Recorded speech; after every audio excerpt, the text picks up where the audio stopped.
Boa noite a todos, mais uma vez estamos aqui, hoje quarta-feira, 5 de março de 2025. Estamos estudando alguns sermões e hoje nós vamos ver um sermão expositivo do Dr. Sproul.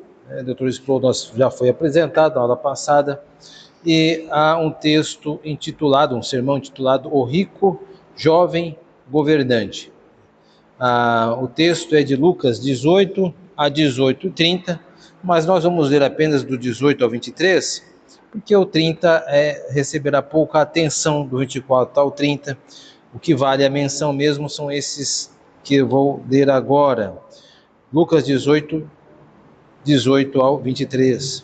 Certo homem de posição perguntou-lhe: Bom mestre, que farei para herdar a vida eterna?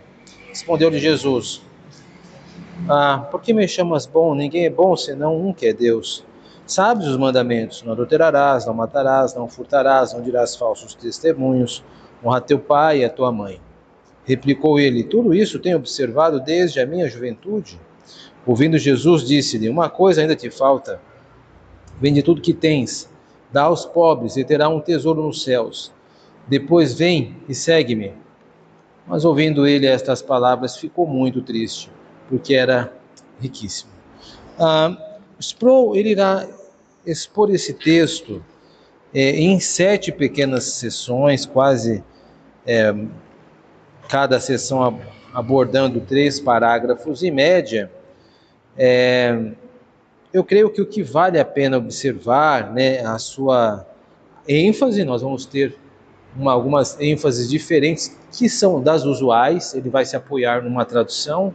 Acho que isso é interessante para nós observarmos como o pregador ele pode destacar um determinado texto e fazer com que ele se torne fio condutor. A decisão dele é boa? Vamos ver no final, vamos avaliar todos juntos se ele fez uma boa decisão, mas ele assim o fará, ele vai pensar um fio condutor. Outra coisa que nós vamos observar são as especulações. O pregador pode especular? Bom, ele especula aqui, ele é honesto o suficiente para dizer que está fazendo. Então nós vamos ver isso, se isso também tem espaço na pregação. Vamos começar com a primeira sessão, diz assim, tem por título, Jovem Governante Insatisfeito.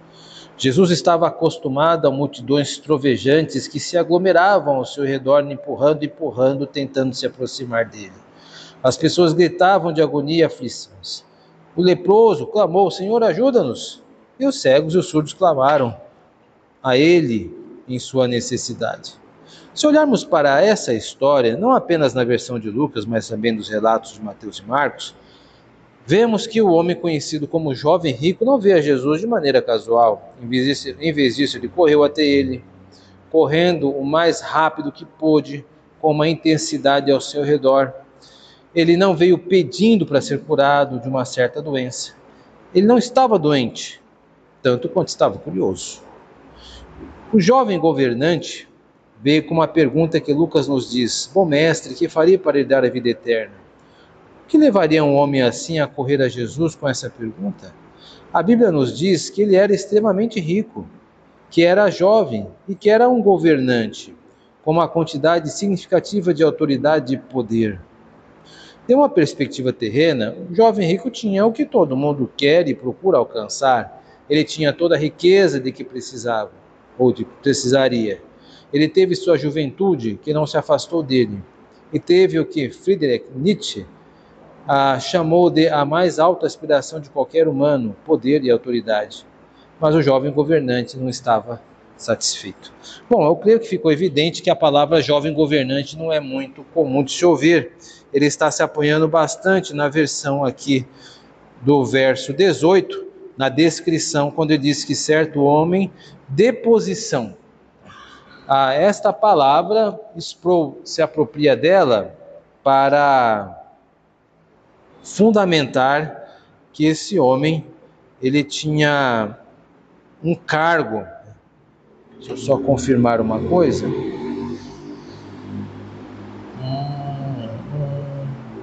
Isso mesmo.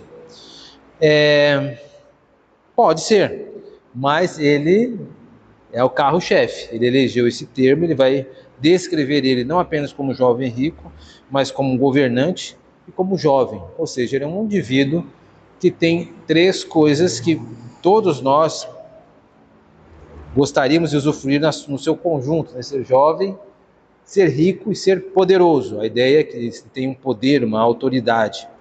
Às vezes nós somos jovens, mas não temos isso. Às vezes tem pessoas que são poderosas, mas perdem a juventude. Tem pessoas que são poderosas, mas isso não se reflete tanto a riqueza. Este jovem catalisou. Então, aqui é uma sinapse interessante. Eu nunca tinha pensado nesse personagem com esses três fios amarrados aqui. Vamos ver aonde ele vai nos levar. Seção 2. A pergunta cadente, né, quente, né, do jovem governante. Você conhece pessoas que são ricas, jovens, em um lugar de fama ou autoridade e não estão satisfeitas?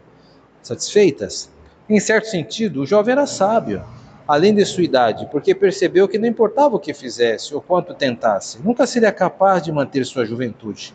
Ninguém faz, ninguém pode. O jovem governante também sabia que suas riquezas estavam sujeitas às flutuações dos mercados mundanos e vulneráveis ao ladrão que roubaria. Qualquer riqueza que ele tivesse não era suficiente. Nunca é. A posição de autoridade de que ele desfrutava também poderia escapar de suas mãos ou ser tirada dele da noite para o dia. O jovem governante, pelo menos, tinha isso a seu favor. Ele sabia que não controlava seu futuro absolutamente. Ele sabia que não tinha segurança que duraria para sempre. Não sabemos o quanto o jovem rico sabia sobre Jesus. Não sabemos se ele ouviu Jesus pregar ou ouviu realizar milagres, mas suspeito, pelo contexto desse relato, que ele deve ter ouvido Jesus pregar, provavelmente em várias ocasiões, porque o assunto mais popular de que nosso Senhor falou em seu ensino foi o reino de Deus. A pergunta ardente do homem era esta: como faço para entrar no reino de Deus? O que devo fazer para obter a maior herança que um ser humano pode ter, a posse do reino de Deus? O jovem governante não seria negado, a ideia é que ele não se deteria. Ele correu, empurrou, chegou até Jesus e caiu de joelhos diante de Jesus, implorando a ele que respondesse a sua pergunta: o que tenho que fazer para herdar o reino de Deus? Bom mestre, diga-me como posso fazer isso. Então o Sproul ele ganha um 10 por questão de suspense, ele não entrega o jogo, é o estilo dele, né? Nós vimos na última aula, né? Na última quarta-feira, que ele tem o controle do sermão, mais uma vez ele se manifesta, ele está expondo, ele sabe, ele já tem todas as respostas, mas ele vai construindo seu percurso de forma indutiva e gradual. Vamos ver o 3. Ninguém é bom exceto um. Esse é o título, né? Subtítulo. Jesus ofereceu uma resposta estranha à pergunta do jovem governante. Ele não disse: primeiro você tem que fazer isso e segundo você tem que fazer aquilo. Jesus não lhe deu uma lista a seguir para garantir a herança que ele buscava. Em vez disso, Jesus o interrompeu pela maneira como foi abordado. Ele disse: por que você está me chamando de bom? Você não conhece os princípios rudimentares, os preceitos elementares da boa teologia? Eu sei que Paulo ainda não escreveu Romanos, mas você deve ser capaz de antecipar que não há nenhum justo, nenhum.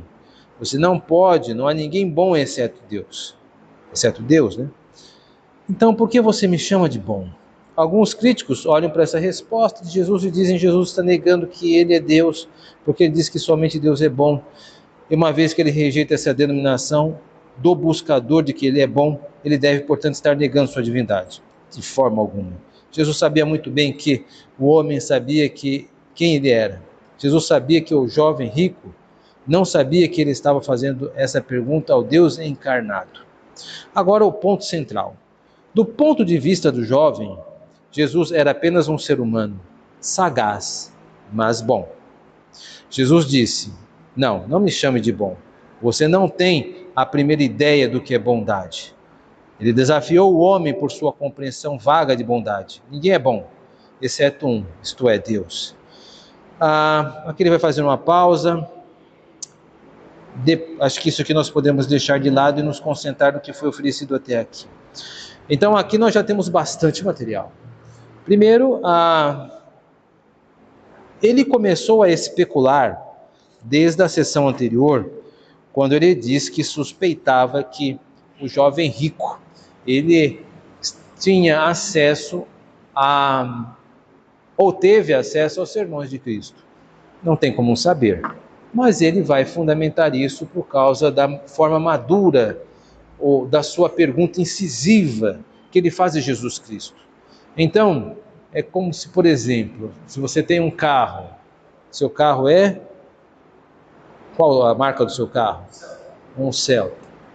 Se eu sei que você tem um Celta, eu vou perguntar como é o carro como é que é a marca Chevrolet, um exemplo. Ora, se eu mal lhe conheço, essa pergunta só faz sentido se eu sei que você tem um Celta, um carro Celta. É esta suposição que Sproul está fazendo. Ele está dizendo, olha, Jesus sempre falou muito do reino de Deus. Então o jovem rico, possivelmente, ele ouviu o sermão de Jesus Cristo enfatizando e se aproximou. É possível? É totalmente possível. Está determinado o texto? Não, não está determinado o texto, mas é plausível, é verossímil. Então o pregador, ele pode fazer esse tipo de uso de tentar preencher uma lacuna com uma certa suposição. Eu creio que ele está sendo muito honesto aqui, ele está dizendo que está supondo. Tem muitos pregadores que vão dizendo e vão avisando nada, só vão colocando. Eu acho que é educado e creio que há um espaço de audácia para essas coisas no sermão. Por exemplo, no seminário, principalmente no seminário JMC, pelo menos na época que eu estudava, o pregador ele não pode subir ao púlpito com várias indagações. Ele precisa ser assertivo e dizer ao povo aquilo que crê que seja a palavra de Deus para aquele momento, e não o que talvez seja. Então ele não pode levar várias pesquisas, ele precisa amarrar tudo, resolver tudo e levar isso para a igreja. Ele tem que ser assertivo. Uma pregação não é uma palestra, não é uma aula. Ele está ensinando com a autoridade da palavra de Deus. Então eu creio que estas suposições, ele está sendo honesto, ele está trabalhando bem até aqui, de forma bastante indutiva, construindo junto com o seu auditório, ora falando com ele, ora não. Perceba que ele saiu do texto e fez um tom apologético. Olha, alguns críticos dizem que Jesus disse que não é Deus por causa desse texto. Então no sermão cabe sim falar ao auditório e defender a sua fé. Sproul, ele é um pregador muito combativo, né? Isso aconteceu na última aula e também nessa. Então cabe. Quando é bem recortado, quando é bem organizado, não fica pesado. Fica pesado só quando a pessoa fica batendo e cansa, né? Mas ele é muito sutil. Vamos para o próximo, a próxima sessão. Ele vai fazer uma pausa para fazer algumas aplicações. O mais interessante para nós é a sessão 4.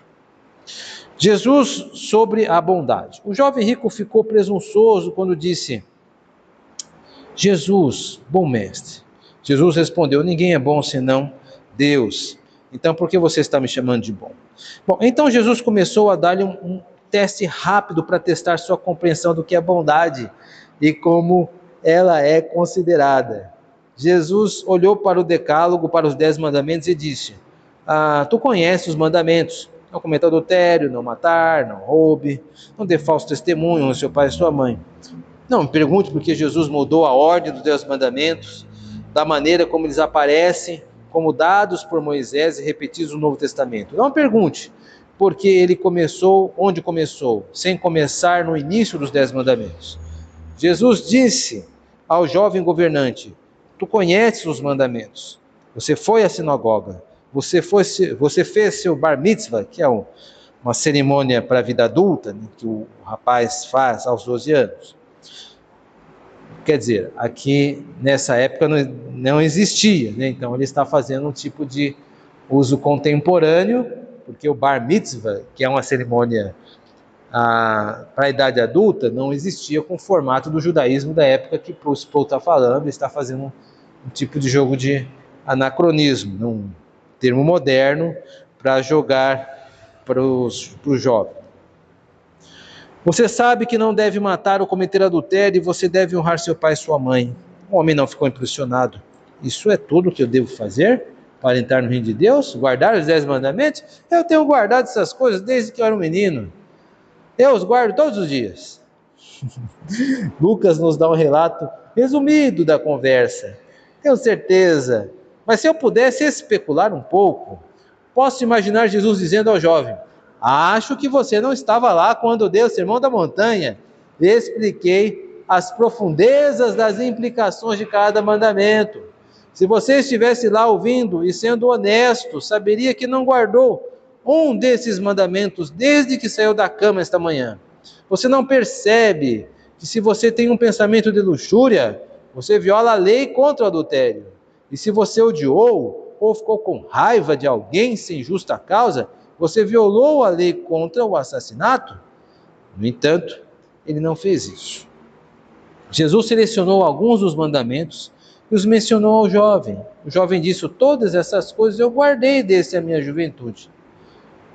Avance 50 ou 60 anos. O homem morre e está diante de Deus. Deus diz: como você saiu? O homem diz: você deveria ter me visto, Senhor. Guardei cada um desses mandamentos desde que era menino. Você pode imaginar alguém dizendo isso a Deus? No dia do julgamento, todos ficam em silêncio. Ninguém vai alegar que eles trabalharam a perfeição em suas vidas.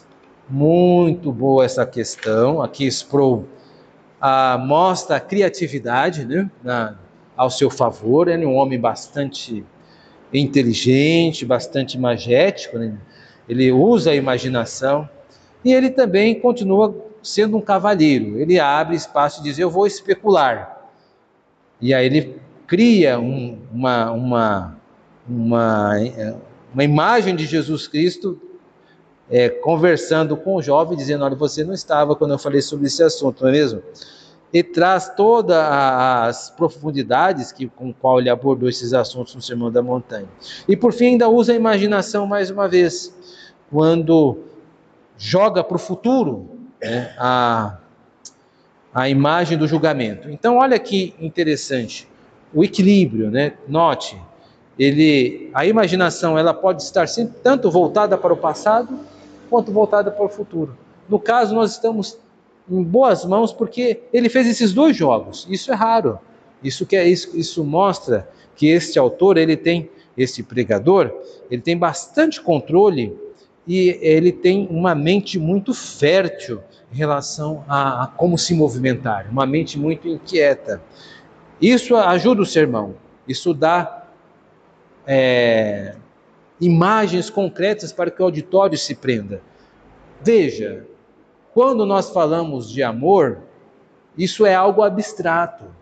Se eu ficar falando o amor é bonito, o amor deve ser feito, o amor precisa ser feito, as pessoas vão cansar. Isso é natural, porque eu não estou dando âncoras. Agora, você precisa amar como uma mãe ama o filho. Você precisa amar como um pai que trabalha o dia todo, chega cansado e cuida da família. Então você agora deu duas figuras, duas âncoras, para a pessoa poder ver isso, né, e se projetar. Ele tem essa clareza, né? E isso pode ajudar muito no sermão. Estamos indo a caminho. Seção 5, mandamento número 1. Sem dizer que, antes disso, que ele mostrou que o jovem rico ele é um pedante. Agora ele põe esse tipo de construção. Mandamento número 1. Jesus ouviu a declaração humilde do jovem rico e falou com ele. Claro que ele está sendo irônico, né? Ele não é nada humilde. Isso é ótimo. É uma conquista fantástica. Você guardou todos esses mandamentos desde que era um garotinho. Há apenas uma pequena coisa que lhe falta.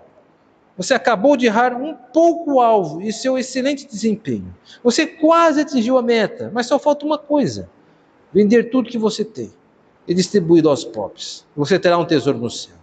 E vem e segue-me. É apenas uma coisinha. Dê tudo, todas as suas riquezas. Esvazie seus bolsos. Jogue fora a sua carteira. Dê tudo o que você possui para outra pessoa. Por que Jesus disse ao jovem rico para vender todos os seus bens? Jesus não estabeleceu uma regra de que todos devem abraçar a pobreza para serem seus seguidores. Deus não exigiu de que Abraão se desfizesse das suas posses. José de Arimateia foi bem-vindo no reino de Deus sem abrir mão de sua riqueza. Por que Jesus deu esse mandamento a esse homem? Se posso especular um pouco, acho que é o seguinte: o homem tinha acabado de dizer: todas essas coisas tenho feito desde a minha juventude. Então Jesus começou a lista de verificação. Ele começou com o mandamento número 1: não terás outros deuses diante de mim. Jesus disse: acho que porém este jovem aprova sobre seu outro Deus que está diante de mim, suas riquezas. Ele disse: você obedece aos mandamentos? Vamos ver. Vamos tentar o número 1. Entregue-o. Em resposta, o homem disse: farei qualquer coisa para dar o reino de Deus, Jesus. Vou dar todo o meu dinheiro aos pobres. Não foi isso que aconteceu. Quando o jovem viu as palavras de Jesus, Lucas diz, ele ficou muito triste, porque era muito rico. Muito bem, né? Vê aqui há uma sinapse. E há a questão, mais uma vez, da especulação, porém com grande fundamento, né? Ele está criando essa situação do jovem rico como se fosse um teste, e que Jesus utilizou esse texto, né, o não terás outros deuses, como o primeiro a provar-se. Bom, o texto mesmo bíblico não diz que essa for a intenção clara de Jesus Cristo. Mas o Sproul está sendo honesto, está especulando. Mas a sua especulação é tão poderosa, tão criativa, e ele vai fundamentando, que vai nos parecendo eficaz. É isso mesmo. Mas não vamos julgar ainda, vamos julgar daqui a pouco. Vamos caminhar para o final. A sexta sessão. Eu costumava ministrar um curso de comunicação no seminário e conversar com rapazes que aspiravam a escrever livros ou falar publicamente. Eu disse: quando você escrever algo ou falar, faça uma pesquisa de palavras em seu manuscrito, e toda vez que você chegar à palavra muito, circule-a, porque é uma muleta. Isso revela que uma pobreza de vocabulário. Se você quer dizer que alguém está muito zangado, por que não dizer que ele está irado ou apoplético? O que é apoplético? É furioso. Porque sustentar a palavra com a palavrinha barata muito? Às vezes, no entanto, você deve. Nesse texto, até mesmo o Espírito Santo usa muito, quando vê a ligação entre a tristeza do homem e as riquezas do homem. Ele disse que estava muito triste porque era muito rico. Era um elo entre sua tristeza e sua riqueza. É patético ver o que acontece a seguir. O jovem rico correu para Jesus com alegre expectativa, mas se afastou de Jesus totalmente desapontado. O que você faria se Jesus dissesse a mesma coisa para você esta manhã? Você diria: sim, Senhor? Ou você se dirigiria para a porta chorando? O jovem rico manteve seu dinheiro e perdeu o reino. Foi a pior transação que ele já fez. Seu sistema de valores era absurdo. Devemos ser capazes de dar tudo o que temos e fazer tudo o que pudermos, se isso significa herdar o reino de Deus. Jesus disse: que aproveitar o homem, ganhar o mundo inteiro e perder a sua alma. É uma sessão fabulosa, né? Enfim, ele mostra aqui, e o jogo de palavras deve chamar a atenção. Os últimos dois parágrafos, eles jogam com a imagem. O jovem rico se aproxima feliz, mas sai triste. Ele insiste isso 2 vezes, né? Ele parafraseia. O que é parafrasear? Ele repete a mesma informação de forma diferente. Isso acontece muito em sermão, é uma maneira de enfatizar. Você deve amar o próximo, portanto não odeie seu irmão. É a mesma coisa, só que uma coisa é negativa e outra coisa é afirmativa. Mas a ideia é a mesma, que é o amor. Mas eu disse com termos de oposição. Isso enriquece, isso que ele está fazendo. Por fim, ele vai apenas apresentar aqui uma explicação na seção 7 um camelo no buraco de uma agulha. Ele irá dizer que essa expressão que os discípulos ficam perplexos quando o jovem rico vai embora, e Jesus diz, olha, dificilmente é difícil que as pessoas ricas entrarem no reino de Deus, é mais fácil um camelo passar pelo fundo de uma agulha. E aí ele vai desenvolver isso dizendo que, na verdade, a Bíblia não interpreta este dito popular. Alguns vão dizer, olha, naquela época o camelo era linha e tal. Ele falou, isso não tem como ser dito. A verdade é que este ainda é um enigma, mas o que deixa claro para a interpretação é que o rico, com dificuldade, entrará no reino dos céus, independente do que é simbologia. Ele vai dizer que ele não tem como dizer, ele vai voltar a especular. Pode ser isso, talvez Jesus estivesse olhando e recortou da passagem do que estava vendo e usou a ideia de camelo. Mas não está claro. Simplesmente a ideia é, um rico com dificuldade vai entrar.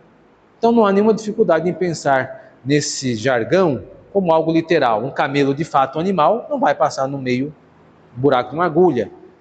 Então isso é razoável, é a forma mais natural de interpretar. É isso. Então agora nós vamos, aqui na nossa sala, debater sobre os julgamentos de Sproul. Se ele fez bons caminhos, ele elencou a classificação de governante como carro-chefe nas suas primeiras sessões, ele especulou, construiu um efeito de verossimilhança por meio da sua criatividade.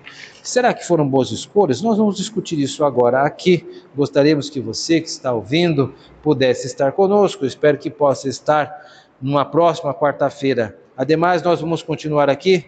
Deus abençoe e até a próxima.